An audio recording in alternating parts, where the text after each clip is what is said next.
오늘은 기초연금 받기 위해 절대로 하면 안 되는 것이라는 주제로 이야기해 보려고 합니다. 많은 분들이 노후를 대비하기 위해 기초연금을 기대하시지만 몇 가지 실수 때문에 받을 수 없는 경우가 생기곤 합니다. 기초연금을 제대로 받으려면 무엇을 조심해야 할까요? 오늘은 절대 하면 안 되는 행동 10가지와 그 해결책을 자세히 알아보겠습니다. 끝까지 함께 해주세요. 첫째, 재산을 과도하게 증여하거나 처분하지 마세요. 기초연금은 소득과 재산을 기준으로 지급됩니다. 부모님이 자녀에게 재산을 미리 증여하면 기초연금 대상에서 제외될 수 있어요. 예를 들어 아들이 집을 사는데 보태주려고 큰 금액을 증여했더니 재산 변동이 생겨 기초연금이 끊긴 사례가 있습니다. 또 노후에 부담될까봐 본인 명의의 집을 자녀에게 미리 넘겼다가 오히려 연금을 못 받게 된 경우도 있어요. 또한 집을 팔아서 현금화했더니 일시적으로 소득이 증가해 연금 대상에서 탈락하는 경우도 많습니다. 추가적으로 토지를 매각하고 목돈을 가지게 되면 해당 금액이 재산 산정에 포함될 수 있습니다. 일부에서는 이를 가족 명의로 분산시키려고 하지만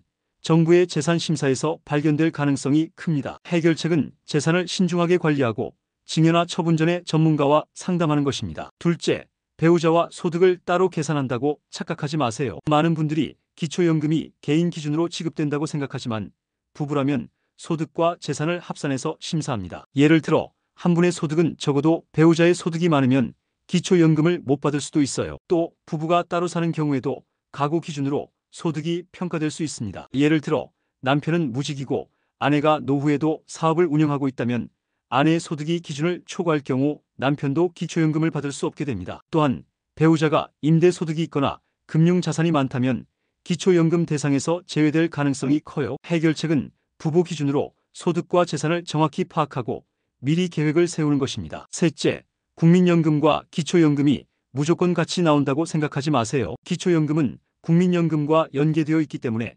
국민연금을 많이 받으면 기초연금이 줄어들 수 있습니다. 예를 들어 국민연금을 올해 납부해서 매달 80만 원 이상 받는 경우 기초연금이 감액되거나 아예 못 받을 수도 있어요. 또 국민연금을 가입하지 않은 사람이 오히려 기초연금을 더 많이 받을 수 있는 경우도 있습니다. 또한 일부에서는 국민연금을 많이 받을수록 기초연금도 더 많이 받을 거라고 오해하는 경우가 있어요. 하지만 실제로는 국민연금이 많을수록 기초연금 지급액이 감소하는 구조이기 때문에 연금 설계를 신중하게 해야 합니다. 해결책은 국민연금과 기초연금의 관계를 미리 따져보고 본인에게 유리한 방법을 선택하는 것입니다. 넷째, 소득이 없는 가족 명의로 재산을 분산시키지 마세요. 일부에서는 기초연금을 받기 위해 재산을 자녀나 배우자 명의로 돌리는 경우가 있습니다. 하지만 이런 방법은 오히려 문제가 될 수 있어요. 예를 들어 본인 명의의 부동산을 자녀 명의로 변경했더니 증여세 문제도 발생하고 정부에서 불공정한 재산 이전으로 간주의 불이익을 받을 수도 있습니다. 또한 부동산을 배우자 명의로 넘겼더라도 배우자의 재산과 소득이 합산되기 때문에 큰 차이가 없을 수도 있어요. 그리고 일부러 재산을 감추려다 나중에 적발돼 연금 지급이 중단될 수도 있습니다. 해결책은 편법이 아니라 합법적인 절세 방법을 활용하는 것입니다. 다섯째, 근로사업 소득 증가를 방심하지 마세요. 기초연금은 일정한 소득 기준을 초과하면 받을 수 없습니다. 하지만 많은 분들이 퇴직 후에도 경제활동을 계속하면서 소득이 증가해 연금이 줄어들거나 끊기는 경우가 많아요. 예를 들어 퇴직 후 소일거리로 일을 시작했는데 소득이 일정 기준을 넘어서면서 연금이 중단된 사례가 있습니다. 또 작은 가게를 운영하면서 수입이 증가하자 예상보다 더 많은 세금이 부과되어 연금 감액까지 이어진 경우도 있어요. 게다가 농업업 활동으로 발생하는 소득도 일정 수준을 초과하면 연금 대상에서 제외될 수 있습니다. 해결책은 소득 변동이 연금 지급 기준에 어떤 영향을 미치는지 미리 분석하고 적절한 소득 조절 전략을 세우는 것입니다. 여섯째, 정부 지원금을 무분별하게 신청하지 마세요. 기초연금은 정부의 다양한 지원금과 연계될 수 있으며 일부 지원금을 받으면 소득으로 간주되어 연금이 줄어들 수도 있어요. 예를 들어 저소득층 주거지원금이나 긴급생활자금을 신청했더니 해당 금액이 소득으로 잡혀 연금이 감액된 사례가 있습니다. 또 특정 지자체에서 지급하는 보조금을 받았다가 기초연금 지급 기준을 초과해 연금이 중단된 경우도 있었어요. 이외에도 장애인 수당이나 농업지원금 등 정부 보조금의 일부가 소득으로 반영될 수 있습니다. 예를 들어 한 농민이 비료지원금을 받았는데 예상외로 소득으로 간주되어 연금이 감액된 사례가 있었습니다. 또한 지자체에서 지급하는 특정 보조금도 소득으로 인정될 가능성이 높으므로 신중한 접근이 필요합니다. 해결책은 정부 지원금을 신청하기 전에 그것이 기초연금 수급에 영향을 미칠지 확인하는 것입니다. 보조금이 소득으로 포함되는지 여부는 국민연금공단이나 지자체 복지 담당 부서에 문의하는 것이 좋습니다. 또한 지원금 신청 전 재산 및 소득 구조를 조정하여 예상치 못한 영향을 최소화하는 전략이 필요합니다. 기초연금은 정부의 다양한 지원금과 연계될 수 있으며 일부 지원금을 받으면 소득으로 간주되어 연금이 줄어들 수도 있어요. 예를 들어 저소득층 주거지원금이나 긴급생활자금을 신청했더니 해당 금액이 소득으로 잡혀 연금이 감액된 사례가 있습니다. 또 특정 지자체에서 지급하는 보조금을 받았다가 기초연금 지급 기준을 초과해 연금이 중단된 경우도 있었어요. 해결책은 정부 지원금을 신청하기 전에 그것이 기초연금 수급에 영향을 미칠지 확인하는 것입니다. 일곱째, 일시적인 자금 유입을 간과하지 마세요. 퇴직금, 상속금, 보험금 등 일시적으로 들어오는 자금이 소득이나 재산으로 간주될 경우 기초연금이 중단될 수 있습니다. 예를 들어 퇴직 후 받은 일시금이 일정 기준을 초과해 연금 대상에서 제외된 사례가 있습니다. 또 부모로부터 상속받은 돈이 신고되지 않았다가 나중에 적발되어 연금이 중단된 경우도 있어요. 심지어 보험금을 받았는데도 해당 금액이 소득으로 잡혀 기초연금 감액 사유가 되기도 합니다. 특히 배우자가 사망하여 유족연금이나 퇴직금 등을 받게 되는 경우 일시적인 소득 증가로 인해 기초연금이 감액되거나 중단될 수 있습니다. 또 부동산을 처분하여 큰 금액을 받게 될 경우 해당 금액이 일정 기간 동안 소득으로 간주되어 연금 수급에 영향을 미칠 수 있어요. 또한 사업 정리 후 권리금을 받거나 일시적으로 많은 현금이 입금되는 상황도 신중하게 검토해야 합니다. 해결책은 큰돈이 들어오면 전문가와 상담해 재산 변동이 연금에 미치는 영향을 고려하는 것입니다. 특히 큰 금액의 유입이 예상될 경우 여러 해에 걸쳐 나눠서 받거나 특정 방식으로 자금을 관리하여 기초연금 수급에 미치는 영향을 최소화하는 것이 중요합니다. 퇴직금, 상속금, 보험금 등 일시적으로 들어오는 자금이 소득이나 재산으로 간주될 경우 기초연금이 중단될 수 있습니다. 예를 들어 퇴직 후 받은 일시금이 일정 기준을 초과해 연금 대상에서 제외된 사례가 있습니다. 또 부모로부터 상속받은 돈이 신고되지 않았다가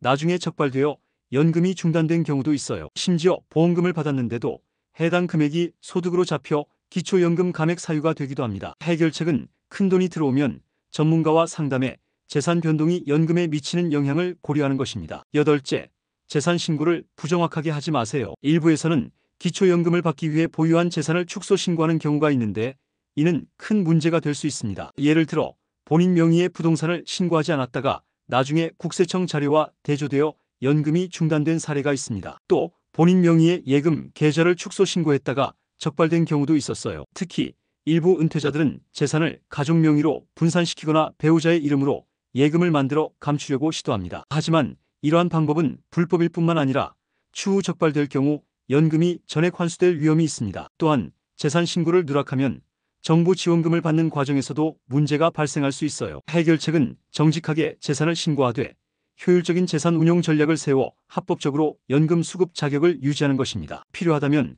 세무사나 금융 전문가의 도움을 받아 절세 전략을 마련하고 재산 변동이 연금 수급에 미치는 영향을 주기적으로 점검하는 것이 좋습니다. 일부에서는 기초연금을 받기 위해 보유한 재산을 축소 신고하는 경우가 있는데 이는 큰 문제가 될 수 있습니다. 예를 들어 본인 명의의 부동산을 신고하지 않았다가 나중에 국세청 자료와 대조되어 연금이 중단된 사례가 있습니다. 또 본인 명의의 예금 계좌를 축소 신고했다가 적발된 경우도 있었어요. 해결책은 정직하게 재산을 신고하되 효율적인 재산 운용 전략을 세워 합법적으로 연금 수급 자격을 유지하는 것입니다. 아홉째, 부동산 임대 소득을 가볍게 여기지 마세요. 부동산을 소유하고 있으면 직접 거주하지 않더라도 임대 소득이 발생할 경우 연금 지급에 영향을 미칠 수 있습니다. 예를 들어 본인이 거주하는 집을 일부 세입자에게 임대해 월세 수입이 발생했는데 예상치 못하게 소득으로 잡혀 연금이 감액된 사례가 있습니다. 또 농지를 임대하여 소득을 얻었더니 일정 기준을 초과해 연금 지급 대상에서 제외된 경우도 있어요. 특히 월세 외에도 전세 보증금이 자산으로 평가될 수 있다는 점을 간과하는 경우가 많습니다. 전세 보증금이 일정 금액을 초과하면 연금 수급 기준을 벗어나게 되어 불이익을 받을 수 있어요. 또한 단기 임대 사업을 운영하는 경우 에어비앤비 같은 플랫폼을 통해 얻은 소득도 정부의 소득평가 대상이 될 수 있습니다. 해결책은 부동산 임대 소득이 연금 수급 기준에 어떤 영향을 미치는지 미리 검토하고 필요하면 재산 운영 방식을 조정하는 것입니다. 특히 부동산을 매각하거나 전세 계약을 조정할 때는 신중하게 검토하고 불필요한 소득 증가로 연금이 줄어드는 일을 피하는 것이 중요합니다. 부동산을 소유하고 있으면 직접 거주하지 않더라도 임대소득이 발생할 경우 연금 지급에 영향을 미칠 수 있습니다. 예를 들어 본인이 거주하는 집을 일부 세입자에게 임대해 월세 수입이 발생했는데 예상치 못하게 소득으로 잡혀 연금이 감액된 사례가 있습니다. 또 농지를 임대하여 소득을 얻었더니 일정 기준을 초과해 연금 지급 대상에서 제외된 경우도 있어요. 해결책은 부동산 임대 소득이 연금 수급 기준에 어떤 영향을 미치는지 미리 검토하고 필요하면 재산 운영 방식을 조정하는 것입니다. 열째, 정부 정책 변화를 소홀히 하지 마세요. 기초연금은 정부 정책에 따라 지급 기준이 달라질 수 있기 때문에 정책 변화를 항상 주의 깊게 살펴봐야 합니다. 예를 들어 과거에는 기초연금 지급 기준이 완화되었지만 특정 연도에는 조정되면서 일부 대상자가 제외된 사례가 있습니다. 또 새로운 소득 산정 방식이 적용되면서 예상치 못한 영향을 받은 경우도 있었어요. 정부는 기초연금 제도를 지속적으로 개편하고 있으며 재정 상황에 따라 지급 대상 및 지급액이 변동될 수 있습니다. 예를 들어 한 해에는 연금 대상자의 소득 기준이 높아졌다가 이후에는 다시 조정될 수도 있어요. 또한 건강보험료나 국민연금 가입 여부에 따라 기초연금 지급 방식이 바뀌는 경우도 있기 때문에 노후 재정 계획을 세울 때 반드시 정책 변화를 고려해야 합니다. 해결책은 정부의 기초연금 관련 정책을 꾸준히 확인하고 변화에 맞추어 대응하는 것입니다. 국민연금공단 및 지자체 복지 담당 부서에서 정기적으로 정보를 확인하고 변동사항이 있을 경우 미리 대책을 마련하는 것이 중요합니다. 기초연금 제도의 변화는 개인의 연금 수급에 직접적인 영향을 미칠 수 있기 때문에 항상 최신 정보를 유지하는 것이 필요합니다. 기초연금은 정부 정책에 따라 지급 기준이 달라질 수 있기 때문에 정책 변화를 항상 주의 깊게 살펴봐야 합니다. 예를 들어 과거에는 기초연금 지급 기준이 완화되었지만 특정 연도에는 조정되면서 일부 대상자가 제외된 사례가 있습니다. 또 새로운 소득 산정 방식이 적용되면서 예상치 못한 영향을 받은 경우도 있었어요. 해결책은 정부의 기초연금 관련 정책을 꾸준히 확인하고 변화에 맞추어 대응하는 것입니다. 오늘은 기초연금 받기 위해 절대로 하면 안 되는 것이라는 주제로 10가지 주요 실수와 해결책을 알아봤습니다. 재산을 무리하게 증여하거나 처분하지 말고 부부 기준으로 소득과 재산을 파악하는 것이 중요합니다. 또한 국민연금과 기초연금의 관계를 이해하고 편법이 아닌 합법적인 방법으로 연금을 준비해야 합니다. 근로사업 소득을 신중하게 조절하고 정부의 정책 변화를 주의 깊게 살펴보는 것도 중요하죠. 추가적으로 정부 지원금이나 예상치 못한 소득 증가를 조심해야 하고 재산 신고를 정확하게 해야 합니다. 기초연금은 노후를 위한 중요한 지원책이지만 사소한 실수로 인해 수급이 제한될 수도 있습니다. 오늘 알려드린 내용을 참고하셔서 안정적인 연금을 받을 수 있도록 준비하시길 바랍니다. 오늘 영상이 도움이 되었다면 구독과 좋아요, 알림 설정 부탁드릴게요. 다음에도 유익한 이야기로 찾아오겠습니다.